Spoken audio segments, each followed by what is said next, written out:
Oh yay!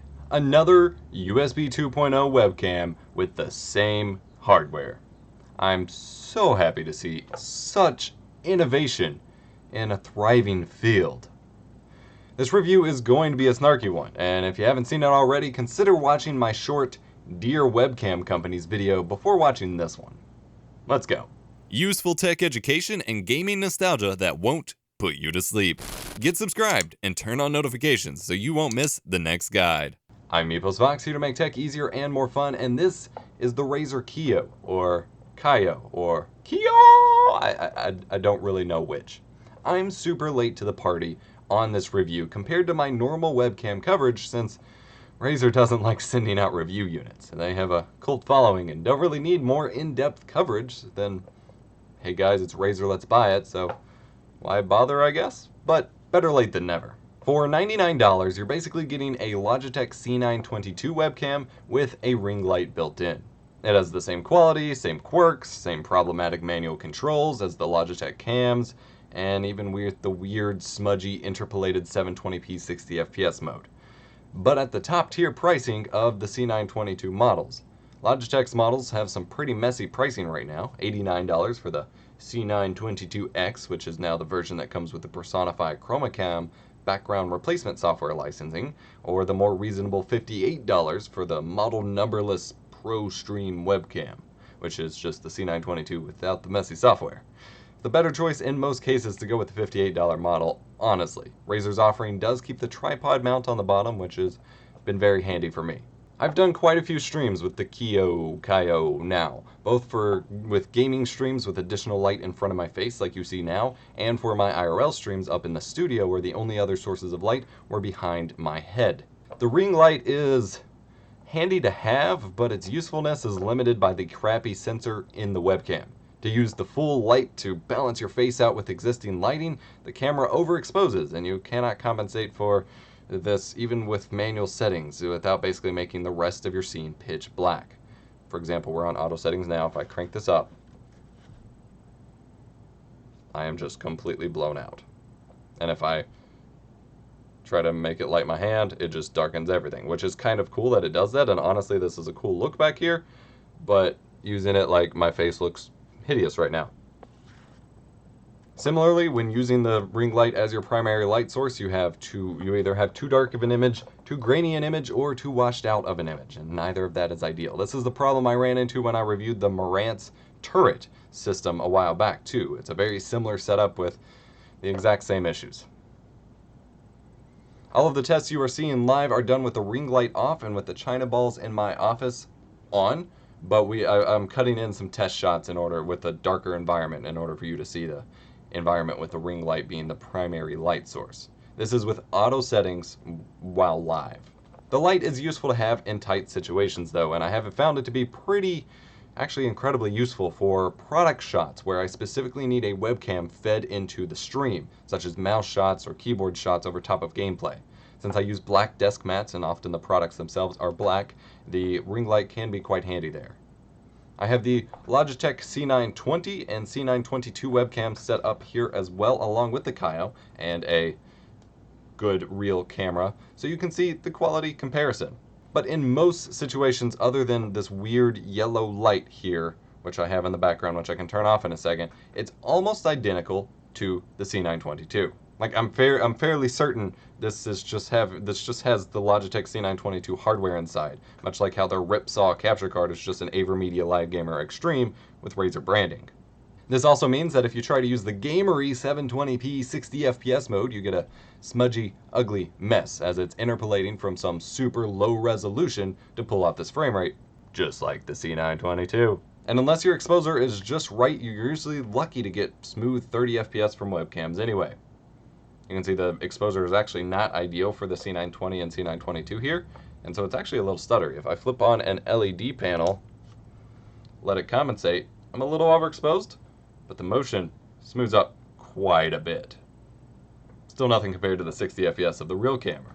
Now, as you can see here in this specific setup where I have some yellow light behind me, but my lighting is white, the Kiyo does seem to get the best color balance and white balance out of the box compared to the other two webcams. Again, these are on manual, and that's nice.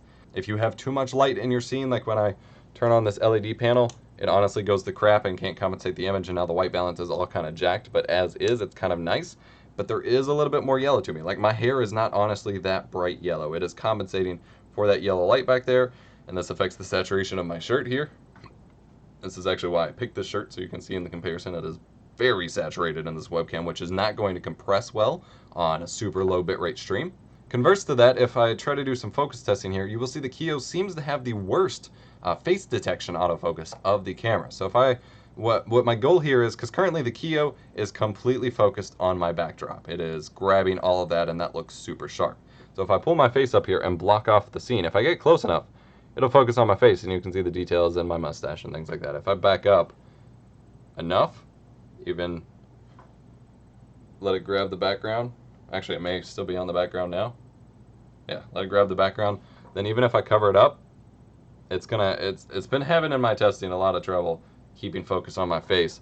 Where the C922 does not seem to have as big of a problem with that, and the C920 is just soft in general, so it's honestly hard to tell. It's actually still pretty focused on my face though. It's the Kiyo that, and I realize positioning is part of this, which is why I'm leaning over to make sure I'm centered and covering that bookcase, but it has trouble really grabbing focus on my face. Now in terms of actual autofocus, I put up to the Kiyo,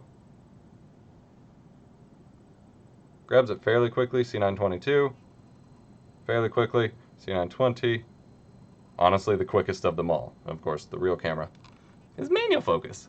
This sucks, and manual focus honestly isn't realistic for a webcam use case. Now I'm going to turn off this backlight here and see how it affects the auto color. Now without that backlight, I've adjusted nothing with the light in front of me.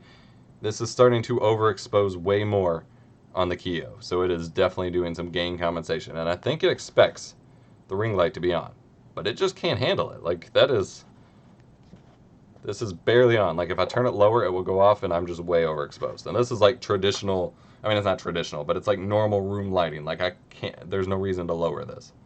So I'm actually gonna turn that back on because this looks freaking hideous. And that's my weird point with this camera, is in certain situations it does much better than the other webcams, but in others it just goes to crap. Audio wise, this review the entire time has been on the Kiyo microphone. Now this is on the Logitech C922 microphone, which runs quite a bit hotter than the Kiyo. Now this is the original C920 microphone, which is kind of in between the two microphones there. And none of them are great, but in a pinch for a video call, they work.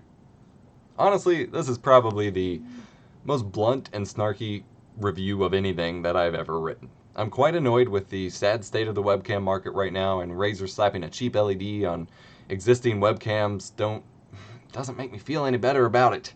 And so if you'd like less snark and to learn more in depth about my honestly vast experience and my opinions on webcams beyond this on the whole, I have a webcam playlist in the video description where I have lots of videos covering webcams going back quite a few years. Check it out. Soon I'll have a video coming soon covering what I consider to be the ultimate webcam replacement setup, as you can see right now, which will be coming soon, but is definitely still a little bit more expensive than the Razer Kiyo. I did want to add for a moment, just adding this in voiceover, that I was pretty snarky here, and I'm pretty frustrated with webcams on the whole, and everything I said in this video is valid. But as you would have observed, and I did mention as I was going, the default auto settings for this webcam are a step above the other webcams. They do, it does stand out a little bit in terms of the color, in terms of the white balance, in terms of the performance on the whole. They've clearly taken the standard webcam hardware and made just enough tweaking for it to work better on auto. A lot of my experience and stuff you'll see in the live stream clips that I show in the video were when I was trying to, like where I was in a manual, or when I was in an overexposed situation, so I was trying on auto, so I was trying to use manual settings and tweak it, or just use manual settings in the first place because auto weren't working out.